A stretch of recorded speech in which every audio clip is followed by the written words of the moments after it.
हौवा online TV तपाईहरुकै सुख दुःखका साथी। हौवा अनलाइन टिभी हेरेर बस्नुहुने सम्पूर्णमा सेवा हौवा नमस्कार। सदा चाहिँ हङकङभित्र नियात्रा संग्रह कार्यक्रम लिएर म प्रस्तुता खुसी राई उपस्थित भइसकेको छु। आज पनि म तपाईहरुलाई भाग 10 वाचन गरेर सुनाउने छु। गएको हप्ता मैले भाग 9 वाचन गरेर सुनाइसकेको थिएँ। हजुरहरुको सुझाव सल्लाह र प्रतिक्रिया पाइरहेको छु। एकदमै खुसी लागेको छ। हजुरहरु सम्पूर्णमा हार्दिक धन्यवाद र आभारी भन्न चाहन्छु। र यसरी नै फेरि पनि हजुरहरुले सुझाव सल्लाह र प्रतिक्रिया दिन नभुल्नुहोला र दिँदै गर्नुहोला। हो अनलाइन टिभीलाई धेरै भन्दा धेरै माया गरिदिनु होला। र आज म तपाईहरुलाई भाग 10 वाचन गरेर सुनाउने छु। अस्ति मैले भाग 9 को अन्तिम शब्द मनोवेगका नवीन तर उच्च स्तरका सिराहरू जस्तै प्रेम, अपराध बोध, लज्जा, चिन्तन, अभिमान, ईर्ष्या आदि भावहरू क्रमशः थपिँदै गएबाट क्रमशः गरेको थिएँ।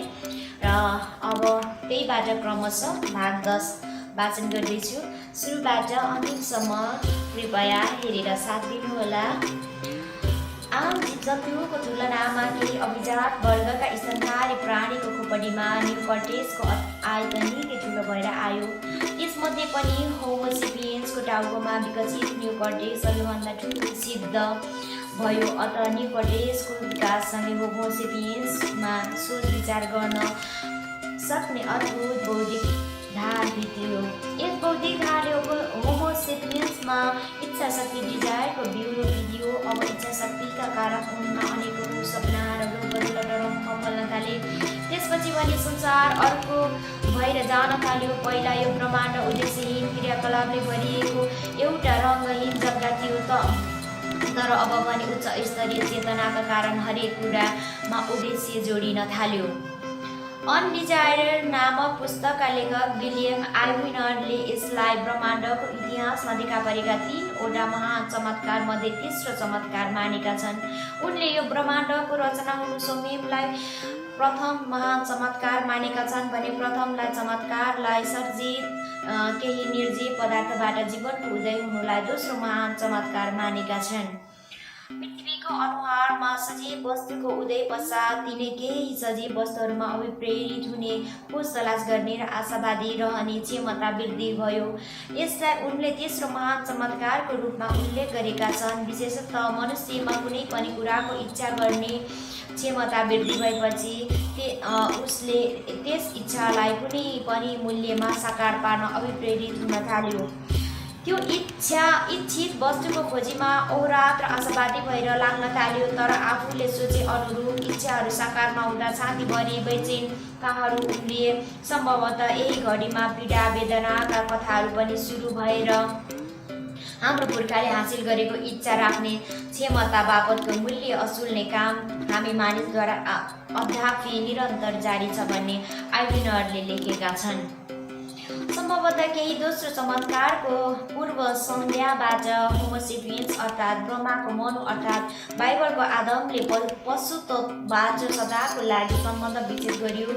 सगोत्रीय तर पुच्छरवाला नातेदार डेडुबाँदर चिम्पान्जी गोरिल्ला आदिसँगको सदाको लागि छुट्टिएर हिँडेको करिब 50-60 लाख वर्षपछि यी मानव होमिनिड्स अनन्त आजभन्दा करिब 1 लाख वर्ष अघि आधुनिक मानव होमो सेपियन्सको रूपमा देखा परेका छन्। यसरी सबै कुराको सृष्टि भइसकेपछि रचनाले अन्तिममा एउटा चेतनशील प्राणीको मानिसको आगमनलाई सुनिश्चित गराएको देखिन्छ। चार्ल्स डार्विनले जीव विकासका यी परिघटनालाई श्रृङ्खला प्राकृतिक चुनावको खेल हो भनेका छन् र मानिसको आगमनलाई पनि त्यस्तै श्रृङ्खलाको एउटा उपजको रूपमा व्याख्या गरेका छन्। तर डार्विनका समकालीन तथा विकासवादका प्रवर्तक मध्ये एक अल्फ्रेड रसेल वासेलले विकासवाद कुनै न रूपमा निर्देशित रहेको तथ्यलाई अघि सारेका हुन्। उनका अनुसार प्राकृतिक चुनावको अभ्यासद्वारा जीव विकासको सिलसिलालाई रित पुर्याएर अघि बढाउनु नै सर्वोच्च सत्ता हायर इन्टेलिजेन्स को मूल मनसाय हो। वालेस भन्छन् जसरी भिन्न भिन्न पशु वा भिन्न भिन्न वनस्पतिको तरल मिश्रण हाइब्रिड गराएर आफ्नो चाहना अनुरूपको पशु वा वनस्पति उत्पादन गर्ने कार्य मानिसले गर्ने गर्दछ हो, उसै गरी मानव विकासको श्रृङ्खलालाई एउटा निश्चित विधिद्वारा मानवलाई वर्तमानको विशिष्ट रूपमा अवतरण गराउने कार्य सर्वोच्च शक्तिले गरेका हुन्। यसको अर्थ अन्तिम परिणामको रूपमा मानवलाई धरतीमा ल्याउन सत्ताले प्राकृतिक चुनावले पथलाई यसरी एउटा निर्दिष्ट दिशातर्फ डोर्याएको देखिन्छ। भन्नुको तात्पर्य यो संसार सिंहको भौतिक ब्रह्माण्ड केवल आध्यात्मिक प्राणी मानवको सृष्टि गर्ने उद्देश्यले मात्र अस्तित्वमा आएको हो भन्ने बुझिन्छ। 30-40 लाख वर्ष अघि मानव मूर्खता होमिनिड्सको मस्तिष्कको तोल 400 ग्राम थियो। हाल मानिसको मस्तिष्कको तोल 400 ग्राम बढेर 1400 ग्राम पुगेको छ। मस्तिष्कको तोल 400 ग्रामबाट 1400 ग्राम पुग्दा मानिस जङ्गलबाट चन्द्रमासम्म पुग्न सक्यो। तर डेढुबहादुर खलक किन जङ्गलमै छन्? दिमागको तोल नबढेर हो त?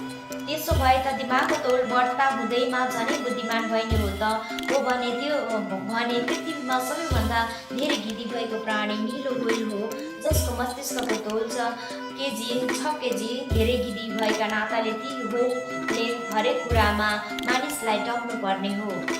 धेरै गिदी भएका नाताले ती व्हेलले हरेक कुरामा मानिसलाई टक्नु पर्ने हो। विडम्बना उसले आफ्नो पुर्ख्यौली तल्लो पानी समेत छोड्न सकेको छैन। त्यसकारण मानिसको अपूर्व बुद्धि विकासका ईश्वरसहित विकासवादी सिद्धान्तको एकल प्रयोग सर्वथा जिम्मेवार छ भने नास्तिकतर्फ भन्दा मानिसको अपूर्व बुद्धि विकासमा ईश्वरीय मनसाय आरोपित छ भन्ने ईश्वरवादीतर्फ धेरै कोणबाट तार्किक र अर्थपूर्ण प्रतीत हुन्छ। वैज्ञानिक मत अनुसार ब्रह्माण्ड रचना भएको करिब 11 अर्बपछि जीवको उत्पत्ति भयो। पृथ्वीमा र करिब 1 लाख वर्ष अघि आधुनिक मानवको आगमन भयो। हाल विज्ञानले परीक्षण सहित व्याख्या गरेको 13 अरब 10 करोड वर्ष लामो सृष्टिको इतिहासलाई छोट्याएर बाइबलमा 7 दिन बनाइएको छ। परमेश्वरले भने हामी मानिसलाई हाम्रो स्वरूप आफू जस्तै बनाऊ र समुद्रमा माछामाथि र पृथ्वीमा मौलाएका प्रत्येक वस्तुमाथि राज्य गर्ने अधिकार सुम्पौ तिनलाई। अन्त परमेश्वरले मानिसलाई आफ्नै प्रतिरूपमा सृष्टि गरे। उनले तिनलाई नर नारीको रूपमा परमेश्वर जस्तै बनाए। उत्पत्ति 1:26 रहेको छ। माथि उद्धत बाइबलीय पदले मानिसले ईश्वरीय DNA लिएर आएको तथ्यलाई जाहेर गर्दछ। अर्थात् आफ्नै सनातनमा रूपमा मानिसलाई जन्माए। मानिसको प्रथम जोडीलाई बाइबलमा आदम र इभ भनेर पुकारिएको छ। यी जोडीलाई परमेश्वरले आफ्नै स्वरूपमा बनाएर एडेन नामक बगैँचाको हेरचाह गर्न छोडिदिए। परमेश्वर र मानिस बीच त्यसबेला एउटा करार स्थापित गरियो। परमेश्वरद्वारा प्रस्तावित करार थियो। त्यो करार अनुसार सबै फलेको फल खाने छुट मानिसलाई थियो। तर जीवनमा र असल खराबको ज्ञान दिने रुख फल खान मनाही थियो। दुर्भाग्य ती जोडीले असल र खराबको ज्ञान दिने रुखको फल खाए। त्यसपछि परमेश्वरले आफ्नो आज्ञा उल्लङ्घन गरे बापत उनीहरूलाई श्राप दिए र त्यो स्वर्गीय बगैँचाबाट कहलाइदिए। ईश्वरीय करारमा अनुरूप परमेश्वरका आज्ञा उल्लङ्घन गर्नु पाप थियो। त्यो पाप कर्म हाम्रो प्रथम पुर्खाद्वारा भएका कारण त्यो पाप पुनः जीव त्यसपछिका तमाम मानव पुस्तामा सारेर आयो। त्यसैले बाइबलले मानिस पापमा जन्मेको हुन्छ भन्छ। त्यसपछि बिच्किएको ईश्वरलाई भोग बलिदान दक्षिणा दिएर रिझाउनतिर मानिस लागे। तर परमेश्वर पुत्र जिसस क्राइस्टले बलिदानपछि भने बलि प्रथाको अन्त्य भएको मानिन्छ। सम्पूर्ण मानवको पाप उखाल्न पनि धरतीमा मानिसको चोलीमा आएर यसरी बलिको भेडो भएको भन्ने कुरामा विश्वास गरिन्छ। अन्त उनको अनुयायीमा बलि चढाउने प्रथा हटेको पाइन्छ। अन्ततः मानव उत्पत्ति र विकासलाई बाइबलले ईश्वर केन्द्रित दृष्टिकोणबाट व्याख्या गरेका देखिन्छ र बाइबललाई सत्य निरूपण गर्ने स्रोतमध्ये एक मानिन्छ भने यसले गरेको सृष्टिको वर्णनबारे वैज्ञानिक व्याख्या जरुरी छ। यस मानेमा प्रथम मानव जोडीले असल खराबको ज्ञान दिने वृक्षको फल खाए भने रूपक मार्फत बाइबलले मानिसमा नियोकर्टेक्स अर्थात् चेतनाको विकास यसै घडीमा भएको भन्ने तथ्यलाई इङ्गित गर्न खोजेको छ भन्न सकिन्छ। यसै घटनामा मार्फत मानिसले स्वाभाविक प्रयोग गर्न पाउने स्वतन्त्र इच्छा शक्ति वरदान प्राप्त गरेको भन्न सकिन्छ। यस अर्थमा मानिस शून्यवादी अस्तित्ववादी अर्थात् नास्तिकवादी विचारको बीजारोपण गर्ने यसै घडीमा भएको हो भन्दा फरक पर्दैन। अन्त जङ्गली युगको प्रत्येक एडेनको बगैँचाबाट लखेटिनुलाई मानव सभ्यताको प्रारम्भिक बिन्दु मान्न सकिन्छ।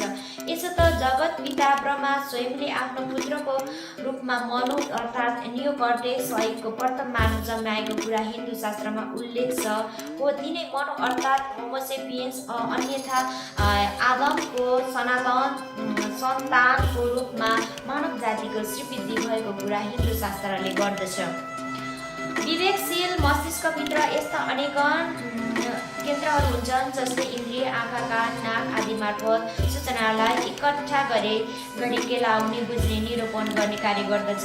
हामी जोको बारे सोच्दछौँ त्यसलाई भावनामा अनुवाद गर्ने कामले यसले गर्दछ। साथै यसले हामीलाई सङ्केत बिम्ब आइडिया आर्ट आदिबारे धारणा राख्न समेत सघाउँदछ। वास्तवमा मानिस जस्तो चेतनशील प्राणी प्रतिकूल परिस्थितिसँग जुझ्दै पुस्ता दर पुस्ता प्राण रक्षा गरी बाँच्न सक्ने अदूर क्षमता दिने काम यही मस्तिष्कको नवपत्रको अभिवादद्वारा सम्भव भएको हो। नवपत्रमा निहित रणकौशल दीर्घकालीन योजना निर्माण गर्ने दक्षता तथा थरीथरीका जाल प्रपञ्च रच्न सक्ने कुटिल चातुर्यताका कारण मानिस आज प्रविधिको युग विश्लेषणको युग तथा सूचनाको युगसम्म आइपुगिसकेको छ। औसत मानिसले करिब 10% मस्तिष्क उपभोग गर्ने पाउँदाको अवस्था हो। यो भविष्यमा सबै मानिसको 100% मस्तिष्क उपभोग गर्न पाउँदाको अवस्था कस्तो होला? लिम्बिक प्रणाली र मस्तिष्क नवपत्रको संबन्धात्मक अन्तर्सम्बन्धको मानव सभ्यतामा एउटा अर्को अनौठो चमत्कार पनि ल्याइदिएको देखिन्छ। त्यो चमत्कार हो माता र सन्तान बीच एउटा अटुट भावनात्मक सम्बन्ध कायम हुनु। परिवारको विकासको प्रमुख आधारशिला माता सन्तान बीच यही गहिरो भावनात्मक सम्बन्ध नै हो। भन्नुको अर्थ मातृत्व बाल्यका कारण परिवारको स्थापना सम्भव भयो। स्थापित परिवारले समाजलाई जन्मायो। त्यो समाजका कला सभ्यता संस्कृति मौल्य कला सभ्यता संस्कृतिको विकासले अद्भुत पूर्व सफलता प्राप्त गर्दै जाँदा नगर तथा राज्यको जन्म हुँदै गयो र अनन्त एउटा पारिवारिक इकाइबाट सुरु भएको उन्नतिको कथा अहिलेसम्म ग्लोबल भिलेजसम्म पुगेको छ। एउटा अर्को उल्लेख लाग्दो कुरा के छ भने जीवनमा विवेकशील मस्तिष्कको भूमिका यति विघ्न शीर्षक त हुँदाहुँदै पनि मनोवेगात्मक मस्तिष्क यसको अधीनमा रहेको हुँदैन। मनोवेगात्मक मस्तिष्क उद्गम स्थल अर्थात् लिम्बिक प्रणालीबाट नै विवेकशील मस्तिष्कको जन्म भएको नाताले मनोवेगात्मक मस्तिष्कको प्रभाव मस्तिष्कको प्रत्येक पत्र रहेको हुन्छ। अर्को तरिकाले गर्नुपर्दा लिम्बिक एरियाको दायरा विस्तारित हुने क्रममा यस विवेकशील मस्तिष्कको उदय भएको हो। यस अर्थमा यसलाई लिम्बिक एरियाको विस्तारित रूप पनि भन्न सकिन्छ। अन्त मनोवेगात्मक मस्तिष्कको प्रभावबाट सिङ्गो मस्तिष्क कुनै पनि कार्यप्रणाली अस्तित्व रहन सकेको हुन्न। आज मेरो नियोकर्टेक्सको कल्पनाको बाधाले भरिएको छ। सपनाको वास्तवले पुरिएको छ। रेलमा बसमा ट्राममा अझ काखमा यसो भनौँ फुर्सदको प्रत्येक पलमा म कल्पनाको हुस्सुभित्र हुन्छु। मेरो नियोकर्टेक्स 4 वर्ण 36 जातको फुलबारीमा फुल्ने रङ्गीन फुल जस्ता सपनाले टम्म भरिएको छ। कल्पनामा ती रङ्गीन टोरीहरू नियमित सन्चिएर होला। कति त ग्रस्त भइसकेका छन्। सिनो भइसकेपछि मात्र फाल्ने कस्तो अदात होला यो। कतै म सधैँ मनोवेगात्मक मस्तिष्कको अधीनमा त हुँदिनँ, विवेकशील मस्तिष्कको अधीनमा हुँदो हो त म कहाँ भावुक भएर बहुला जस्तो कल्पनामा मात्र डुब्थे होला र। अब सिनो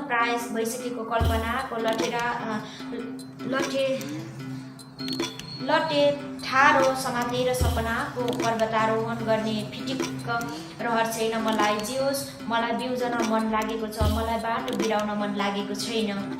आज मलाई बेग्लै हुने इच्छा जागेको छ। आज भनेको मार्च 21, 2005 साल हो। दिउँसो 2 बजेको यो बेला कल्पनाको एउटा नवीन सिरालाई व्यवहारमा उतार्ने जमर्को छु। भन्नुको अर्थ एउटा एकहोरो जीवनशैलीको फार्मबाट उम्किएको बाटो बिराउन खोजेको छु। साबीको रेटोमा विवश चल्न अव्यस्त मेरा पाइलाहरू मानव आज छाडा भएका छन्। म चौतारामा उभिएको छु। भिक्टोरियामा पिकको चौतारा यो हो। यो चेक माउन्ट कलेज र भिक्टोरिया पिकको जोडी हो। यो चोक साँघुरो छ। पिक रोडको आडमा एउटा क्लासिक लाग्ने क्याफे छ।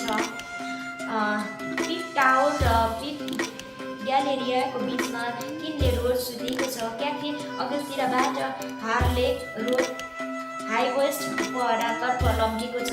हार्लेक रोड छेउबाट माउन्ट अस्टेन रोड कालो लागेको छ।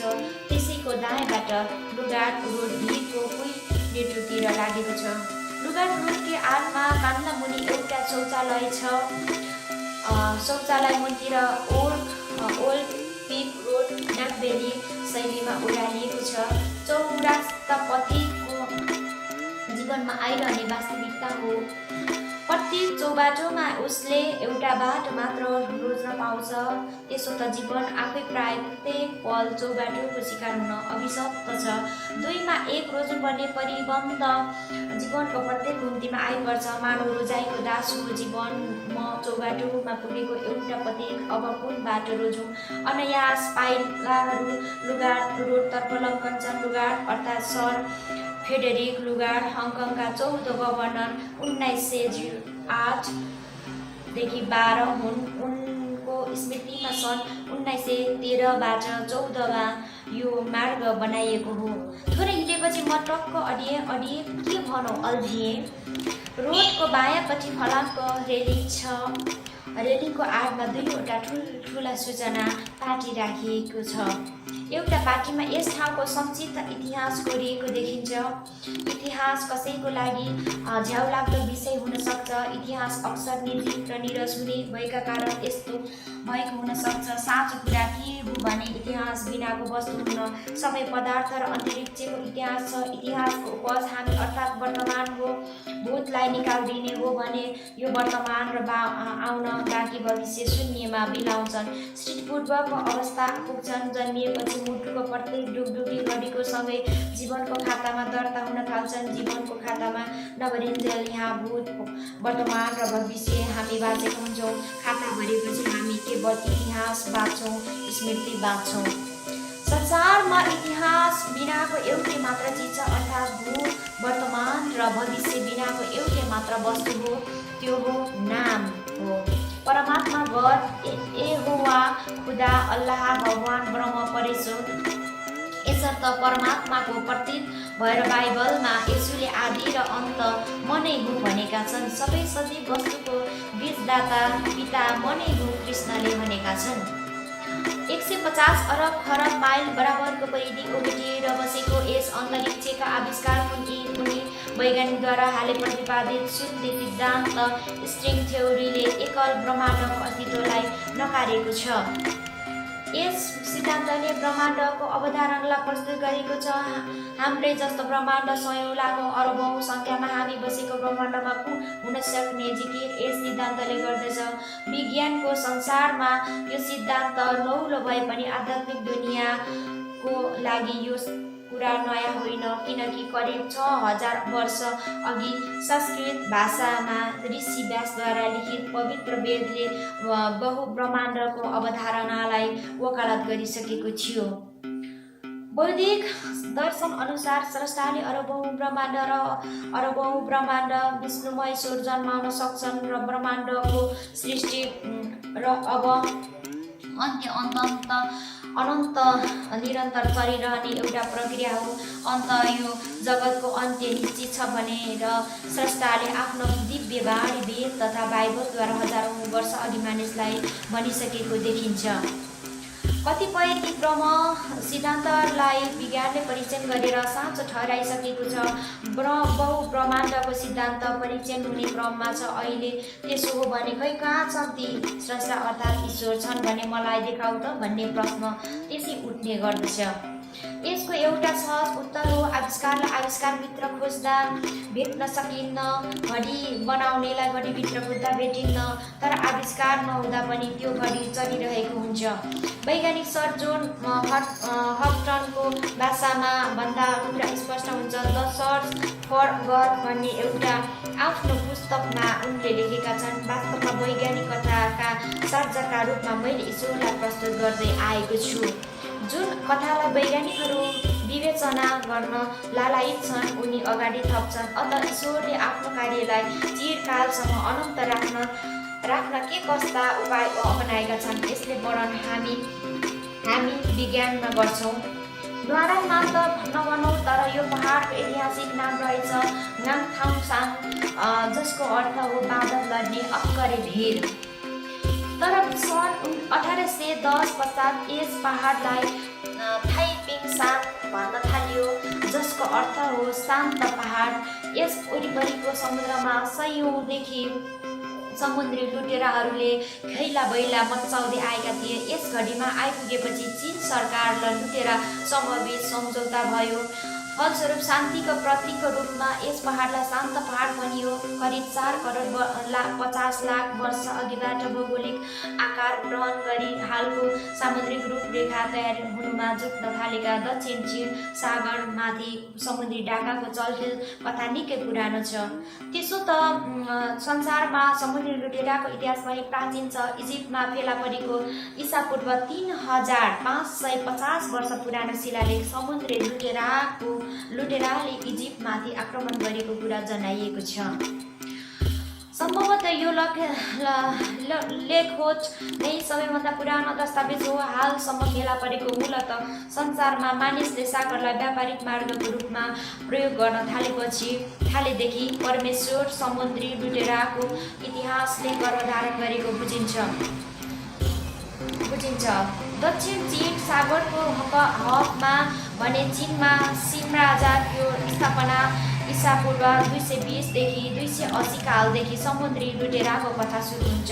9औं शताब्दी ताका सागडोङ र जियाङसु प्रदेशका समुद्री किनारमा व्यापारिक क्रियाकलाप बढ्नाले त्यसबेला जल तथा थल लुटेराहरू धनाढ्य व्यापारीहरूका धनमाल लुट्न निकै सक्रिय भएका थिए। 13औं शताब्दीदेखि भने पूर्वी एसियाको पानीमा वोको भनिने जापानी समुद्री डकैती समूहको सञ्जालले जरा गाडेको देखिन्छ। यस घडी उपरान्त 300 वर्ष अघि ती समुद्री लुटेराको आक्रमणबाट चीन र कोरियाको समुद्री किनार प्रताडित रह्यो। बकु समूहले सर्वप्रथम सन् 1414 मा कोरियाली भूमिमाथि आक्रमण गरी आफ्नो उपस्थिति जनाएको थियो। त्यसपछि सन् 1223 मा निकै ठुलो क्षति पुग्ने गरी बकुले कोरियामाथि आक्रमण गर्यो, तर मङ्गोलद्वारा शासित चीनमाथि आक्रमण गर्ने साहस गरेका थिएनन्। तर जब मङ्गोल सैनिकले इस्वी सम्वत 1274 र 1281 मा जापानमाथि गरेको पहिलो र दोस्रो हमला असफल भयो, तब उपरान्त भने चीनमाथि यस डकैती समूहले बरोबर हमला गर्न थाल्यो। जापानको होजो वंशी राजाले बकु लडाकासँग मिलेर मङ्गोल सैनिकसँग युद्ध लडेका थिए। यो युद्ध जापानको निम्ति ज्यादै महँगो साबित भयो। फलत जापानको आन्तरिक शान्ति नै खलबलियो र यस अस्थिरताले अनन्त सन् 1333 मा हेजो वंशलाई नै पतन गरायो। अब जापान फेरि गृहयुद्धको भूमिमा फस्यो। राज्यभित्र छाएको यस अस्थिरता र अराजकताको फाइदा उठाउँदै बकु समूह पुनः देशभित्र र बाहिरको नयाँ उचाइ उक्लदै सक्रिय हुन थाले। सन् 1350 देखि बबुलले पुनः कोरियामाथि आक्रमण गर्न थाल्यो। यस मिति उपरान्त बबुलले कोरियामाथि वर्षेनी करिब 40 पटकसम्म आक्रमण गरेको कुरा सन् 1384 को आँकडाले बताउँदछ। कोरियामाथि बकुले लुटपाट मात्र आक्रमण यति शक्तिशाली साबित भयो कि जसका कारण गोर्यो वंशको नै अन्त भई जोसेन वंशको उदय भयो। सन् 1419 मा बकुको विरुद्धमा जोसेन वंशी कोरियाली राजा जोसङले एउटा बृहत सैनिक कारबाही परिचालन गर्नु पर्यो। चुसिमा टापुमा अड्डा जमाएर बसेका यी डकैती टोलीलाई तहस-नहस पार्न त्यस बेला 227 वटा पानी जहाज तथा 17,000 सैनिक खटाइएका थिए। त्यस कारबाहीमा बकुका जम्मा 129 वटा पानी जहाज र 1939 वटा घर कोरियाली सैनिकद्वारा जलाइयो। यसै क्रममा 245 जना जापानी र 180 जना कोरियाली मारिए।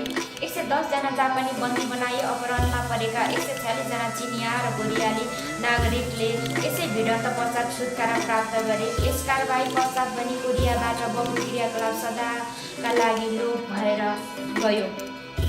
सन् 1368 मा युवान मङ्गोल वंशको अन्त भई चीनमा मिङ वंशको उदय भयो। बकु समूहले सन् 1369 मा मिङ वंशको उदय भएपछि प्रथम आक्रमण जेजियाङ प्रदेशमाथि आक्रमण गर्यो। प्रथम मिङ सम्राट जुहाङजाङ होङकुले सन् 1371 मा यी जापानी लुटेराको क्रियाकलापलाई नियन्त्रण गर्ने हेतुले सम्पूर्ण विदेशी पानी जहाजको आवतजावतमाथि रोक लगाए।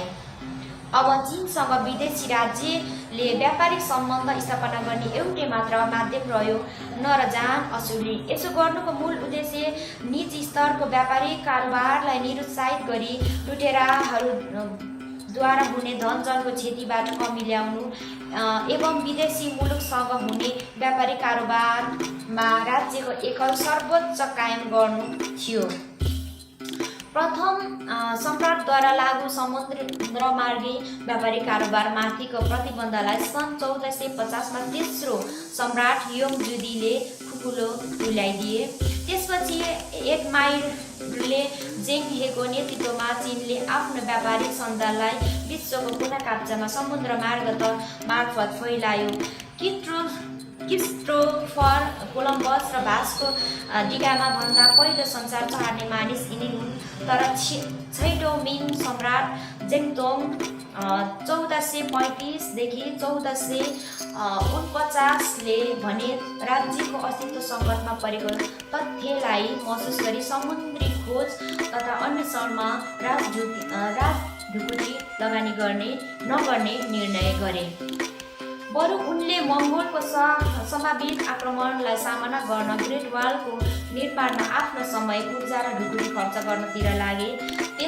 त्यसमाथि अझ चीन र जापानको सागरमा गैडा पुडेर बसेर समुद्री लुटेरा बकुको जिउँदो उपस्थितिले समुद्री यात्रालाई थप कठिन तुल्याइएको थियो, किनकि घरेलु सागर नतरी 7 समुद्र पुगिन्न थियो।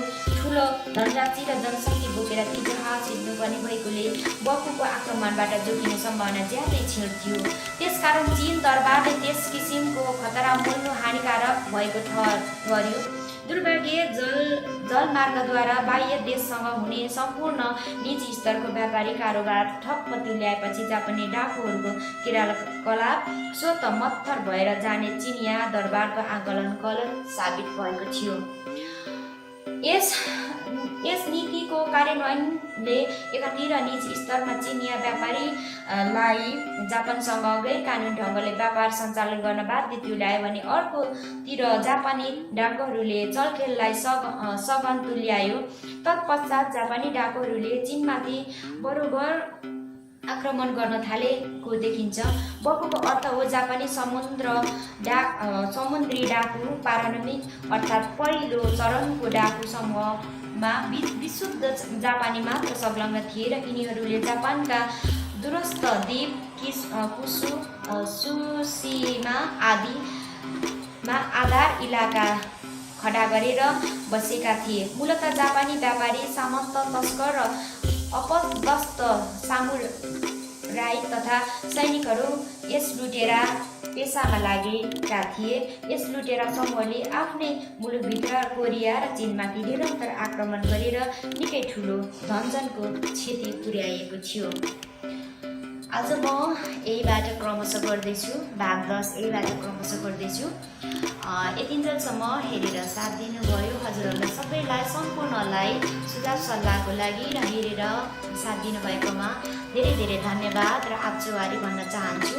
होवा अनलाइन टिभीलाई धेरैभन्दा धेरै माया गरिदिनुहोला र अझै पनि सुझाव सल्लाहको अपेक्षा गरेको छौँ र सुझाव सल्लाह र प्रतिक्रिया दिन नभुल्नुहोला। हजुरहरूको माया कहिले पनि नघटोस्। हजुरहरूले हामीलाई धेरैभन्दा धेरै माया गरिदिनुहोस् र कार्यक्रम कस्तो लागिरहेको छ त्यो पनि हजुरहरूले प्रतिक्रिया दिनुहोला र तपाईँहरू हाम्रो होवा अनलाइन टिभी मार्फत कस्तो कार्यक्रम चाहनुहुन्छ त्यो चाहिँ अलिकति कम सुझाव आइरहेको कारणले हजुरहरूलाई यति भन्न चाहे कि हजुरहरूले कस्तो कार्यक्रम चाहनुहुन्छ हामी त्यही प्रकारको कार्यक्रम लिएर हजुरहरूलाई हजुरहरूमाझ आउने प्रयास गर्ने नै छौँ। त्यतिन्जेलको लागि